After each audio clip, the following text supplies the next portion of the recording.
Capítulo 14. Dali a 2 dias começaria a festa da Páscoa, com 8 dias de duração, e a festa dos pães sem fermento. Os principais sacerdotes e líderes religiosos estavam procurando um modo de prender Jesus e matá-lo. Eles concordaram em que não deveriam fazer isso durante a semana da Páscoa. Não queremos iniciar uma guerra, disseram. Jesus estava em Betânia como convidado de Simão, o leproso. Enquanto jantava, uma mulher apareceu com um frasco de perfume muito caro. Abrindo o frasco, ela derramou o perfume sobre a cabeça de Jesus. Alguns convidados ficaram indignados. Que desperdício! Esse perfume poderia ser vendido pelo valor do salário de 1 ano e o dinheiro distribuído entre os pobres.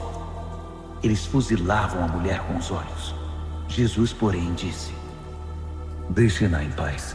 Por que vocês a incomodam? Ela acaba de fazer algo tão maravilhoso para mim.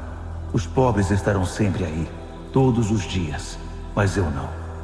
Sempre que quiserem, poderão fazer algo por eles, mas não para mim. Ela fez o que pôde, quando pôde. Ungiu meu corpo para o sepultamento. Tenho certeza de uma coisa: em qualquer lugar do mundo em que a mensagem for pregada, o que ela fez aqui será lembrado e admirado. Então Judas Iscariotes, um dos 12, procurou o sacerdote principal, determinado a trair Jesus. Eles mal podiam acreditar no que ouviam e lhe prometeram uma boa recompensa. Ele ficou apenas esperando o momento certo de entregá-lo. No primeiro dia da festa dos pães sem fermento, dia de preparar o sacrifício da Páscoa, os discípulos perguntaram a Jesus: Onde queres que preparemos a ceia da Páscoa? Ele orientou 2 dos discípulos. Vão para a cidade. Um homem com um jarro de água encontrará vocês. Sigam-no. Perguntem ao proprietário da casa em que ele entrar. O mestre quer saber em qual aposento ele poderá comer a ceia da Páscoa com seus discípulos. O homem mostrará a vocês uma sala no 2º andar, espaçosa, limpa e arrumada. Façam ali os preparativos. Os discípulos foram para a cidade e tudo aconteceu como ele lhes dissera. Eles prepararam ali a refeição pascal. Depois do pôr do sol, ele chegou com os 12. Quando estavam à mesa, Jesus disse: Tenho algo difícil, mas importante a dizer. Um de vocês me trairá. Alguém que, neste momento, come comigo. Chocados, começaram a dizer um após o outro: Eu não! Ele respondeu: É um dos 12, alguém que come sempre comigo. O Filho do Homem sofrerá a dor da traição, já prevista nas Escrituras. Até aí nenhuma surpresa. Mas ai do traidor do Filho do Homem. Melhor que ele nunca tivesse nascido. Durante a refeição, depois de tomar o pão e abençoá-lo, Jesus o partiu, deu-o aos discípulos e disse: Tomem, isto é meu corpo. Tomando o cálice e dando graças a Deus, entregou-o a eles também, e todos beberam. Ele disse: Isto é meu sangue, a nova aliança de Deus, derramado em favor de muitos. Não beberei vinho outra vez até o dia em que o beber no reino de Deus. Então eles cantaram um hino e foram para o Monte das Oliveiras. Jesus alertou-os: Por causa do que vai acontecer comigo, vocês irão se dispersar. Isso é para cumprir um texto das Escrituras que diz: Vou ferir o pastor, e as ovelhas ficarão desorientadas. Mas depois que eu ressuscitar, irei adiante de vocês para a Galiléia. Mas Pedro, todo afoito, declarou: Ainda que todo mundo fuja, eu não fugirei. Jesus respondeu: Não tenha tanta certeza. Ainda esta noite, antes que o galo cante 2 vezes, você vai me negar 3 vezes. Pedro protestou, falando sem pensar: Ainda que eu tenha de morrer contigo, jamais te negarei. Todos os outros disseram o mesmo. Então eles foram para um jardim chamado Getsêmani. Jesus disse aos discípulos: Fiquem aqui, enquanto vou orar mais adiante. Levando consigo Pedro, Tiago e João, ele mergulhou em grande agonia e declarou: a tristeza que sinto é uma tristeza de morte. Fiquem aqui e vigiem comigo. Indo um pouco mais adiante, prostrou-se no chão e orou: Paizinho, Pai, tu podes me livrar. Afasta este cálice de mim. Mas, por favor, não seja o que eu quero, mas sim o que tu queres. Quando voltou aos discípulos, encontrou os 3 dormindo e disse a Pedro: Simão, você veio para dormir? Não pode aguentar nem 1 hora? Fiquem atentos. Orem sempre para que não caiam em tentação antes mesmo de perceber o perigo. Uma parte de você está disposta a fazer qualquer coisa por Deus, mas a outra parte simplesmente não reage. Depois disso, voltou ao seu lugar e fez a mesma oração. Retornando mais uma vez, ele os encontrou dormindo. Eles simplesmente não conseguiam manter os olhos abertos e não tinham nem como se desculpar. Ele voltou pela 3ª vez e disse: Vocês vão dormir a noite toda? Minha hora chegou. O Filho do Homem está prestes a ser traído e entregue nas mãos dos pecadores. Levantem-se. Vamos. O traidor chegou. Ele mal acabou de falar e Judas, do grupo dos 12, apareceu, acompanhado por um bando de maus elementos enviados pelos principais sacerdotes, líderes religiosos e demais líderes. Eles traziam espadas e paus.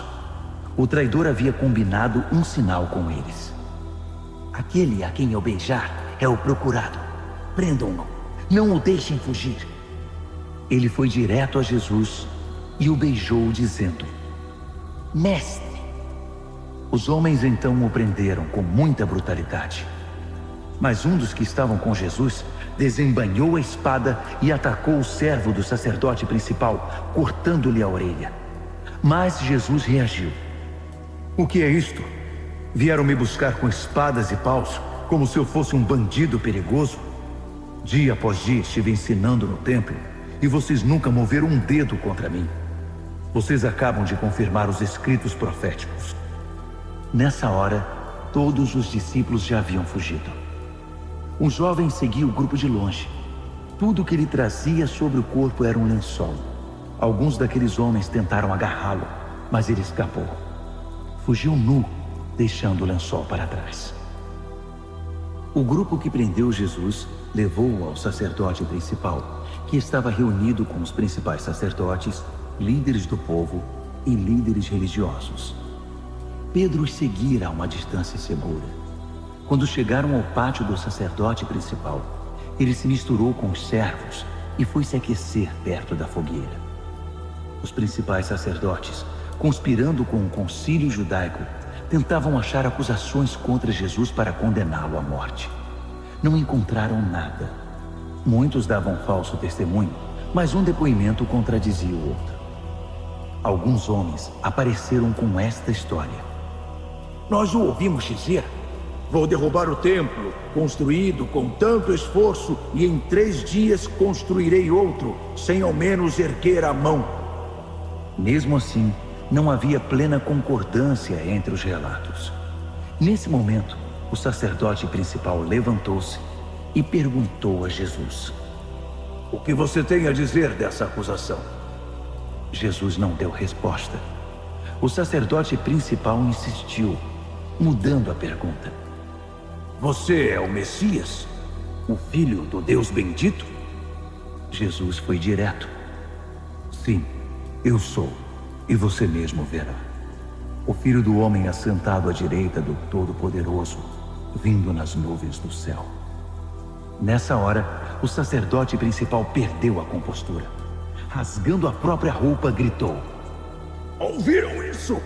Acham que precisamos de mais testemunhas? Vocês testemunharam a blasfêmia. Vão deixar que isso fique assim? Por unanimidade, eles o condenaram, e foi sentença de morte. Alguns começaram a cuspir nele. Vendaram-lhe os olhos e batiam nele, provocando. Quem bateu em você? Profetize! Os guardas levaram-no dali, sem interromper o espancamento. Enquanto isso, Pedro estava no pátio, e aconteceu que uma das empregadas do sacerdote principal, vendo Pedro se aquecer ali, olhou para ele e disse: "Você estava com Jesus, o Nazareno?" Mas ele negou. Não sei do que você está falando. Quando ele passou pelo pórtico, um galo cantou. A moça apontava para ele e dizia aos que estavam por ali: "Ele é um deles, tenho certeza." E Pedro negou mais uma vez. Pouco depois, as pessoas ali começaram a insistir. Você tem de ser um deles. Está na cara que você é galileu. Então Pedro ficou muito nervoso e jurou: Nunca vi esse homem de quem vocês estão falando. Na mesma hora, o galo cantou pela segunda vez. Pedro lembrou-se do que Jesus dissera: "Antes que o galo cante 2 vezes, você vai me negar 3 vezes." Sem se conter, desabou a chorar.